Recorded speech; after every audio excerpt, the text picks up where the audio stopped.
Augustin waxoon ne dootul déposer candidature il l'avait dit donc loolu quelqu'un de son camp il dit que dafa bëgg Augustin poser candidature man perception bi ma si amoon échanger woon naa si ay nit ballon de sonde lool et la suite quelque part m'a donné raison parce que Augustin musul toog une seule fois ne day poser candidature man poser naa ko question bi en tête à tête mu ne mënu si tontu par la suite on a vu que mouvement associatif bi c'est-à-dire partisan ceux qu'on appelle les acteurs du football am na ñeneen sax ñuy wax les décideurs un terme que moi je trouve très peu disons à propos les décideurs mooy maintenant maanaam ñi nekk si football bi actuellement président de ligue yi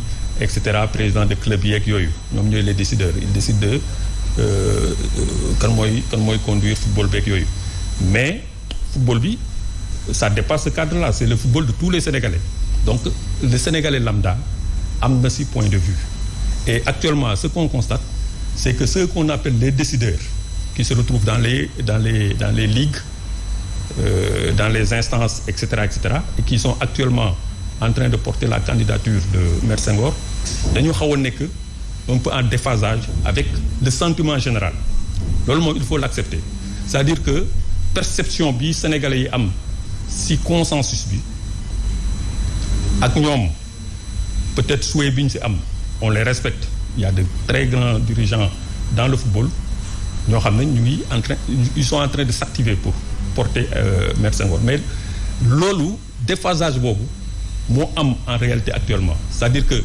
l'opinion sénégalais yi le sénégalais lambda perception bi mu am ci consensus bi loolu ñoom président Ablaye yi ak ñeneen xam nañ ko parce que c'est des sénégalais comme ñu si waxal loo xam bul ma wax loolu ma xamako waaw d'accord yéen de toute façon vous êtes des acteurs ay sénégalais ngeen comme ñun di ngeen lire réseaux sociaux yi di ngeen dégg les gens des cadres un ancien ministre toog na fi ne un ancien ministre des sports dit que Augustin warul présenté wu ak ñeneen non je veux dire ay opinion la ay opinion contraire à ce que ancien ministre mooy opinion non je veux dire non moi je veux des arguments scientifiques d'appréciation d'une opinion non xamoo man mënu ma def man du mais il y a d'autres sondages aussi nous en avons alors c'est-à-dire que actuellement loolu mais Hubert dama bëgg rek nga de teg li ngay teg analyste que supposé observateur là analyste aussi voilà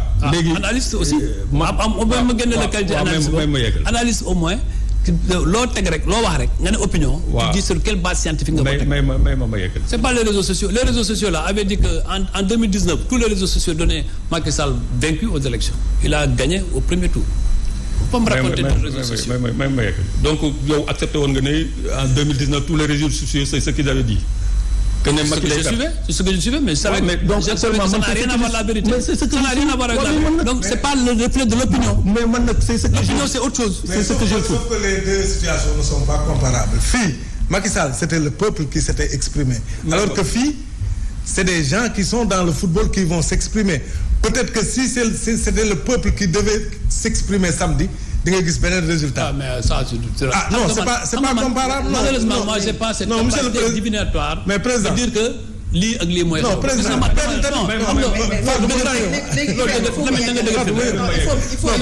président du benn président amuloo leen lu def lu dëgg. non président du benn nga déglu il faut aussi nga déglu Lamine aussi déglu Hubert mën a yeggale. waa ñu mën avancer aussi par rapport ak man je suis un observateur. maa ngi football bi depuis fàttali na ko depuis moom à ses débuts. bu muy dugg si football bi j'étais là daal voilà ñun ñëpp.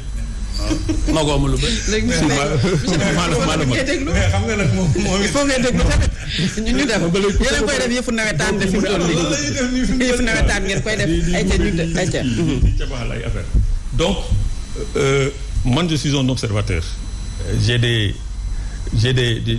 nous sommes tous ensemble.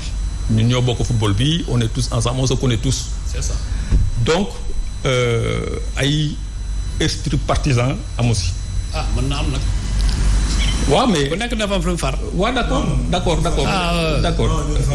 Ablaye sama waa ji xamante nañu. ma yeggal. kon xanaa dafa am ñu leen faral yéen. ah oui. ah bon. am na ñu faral. ñan la ay journalistes yu leen faral. acteurs yi man dama far. non ñan la journaliste dafa am ñu leen faral. yow xam nga man far moom. man dama ne la nit mën na far. non journaliste yu far bi yéen journaliste yi tontu leen à la votre place c'est pas à moi de répondre à la place. alors laissons Hubert terminer Lamine s'il vous plaît Lamine ñu Hubert. donc man sentiment boobu laa en tant qu'observateur que ne les gens qui s'auto-appellent décideurs actuellement. décideur tamit ce terme la yow. acteur le président Augustin Senghor lui-même. acteur le président Augustin. tele laay waxee. lui-même l'a utilisé. les décideurs du football. ah ma ne non quand même xam nga mais le principal mot c'est acteur. mais su fekkee dañ ko bëgg a def nii moo bu nekk non il a dit acteur et décideur. acteur et décideur. monsieur le ministre il l'a dit. Hubert acteur et décideur. mais Hubert monsieur le ministre volontairement le mot acteur. débat bi mënuñu ko def aussi ci mot bu nekk ñu ñëwaat ci. décortiquer ko tontu ko kiiwaat ko duñu avancer alors que des na temps bi ñu dese bëriwul. il faut qu'on avance aussi. les acteurs du football qui se font appeler les décideurs actuellement ñoom ñooy wax les décideurs du football ñoom ñooy décider c'est-à-dire que da ngay am sax sentiment que ni ñoom pour ñoom ñoo war a décider de où va le football et cetera alors que football bi c'est le football de tous les Sénégalais. donc les tiers comme l'ancien ministre des sports là ils ont le droit de s'exprimer. L'ancien député il a le droit de demander une pétition pour que cette équipe là s'en aille. yooyu c'est des mënoo ñëw que ne yéen ñoo porté ñoo yore ligue yi ñoo am club yi ñooy fay salaire yi et cetera donc c'est nous qui décidons du football. Le football c'est le football de tous les Sénégalais. Maintenant sentiment bi am le sentiment général parce que ñun ay observateurs lañ dama ne moi je suis dedans 365 jours sur 365 damay si loolu laay liggéey donc am na ñeneen ñoo xam ne dañu def leneen sentiment bi ma am. perception bi ma am mooy que ne am na dichotomie entre ce que les tenants de ce consensus-là pensent ak ce que l'opinion publique li ñu xalaat loolu moom c'est un fait patent aw ma nag des données scientifiques defuma sondage defuma kii mais dinaa lire dinaa je suis dedans. alors Lamine Augustin dafa defoon ay promesses que ne dafay def ay réformes ci li nga xam ne moom mooy texte yi mais ñu bari comme ni ko Hubert waxee ci opinion bi jàpp nañu ne gisuñu bilan jàppee sax sa gestion échec boo xamante ne tax na ba warul woon xalaat di sampaat ndëndëm une 4e fois lan nga xalaat ci loolu. non Augustin moom moo waxal.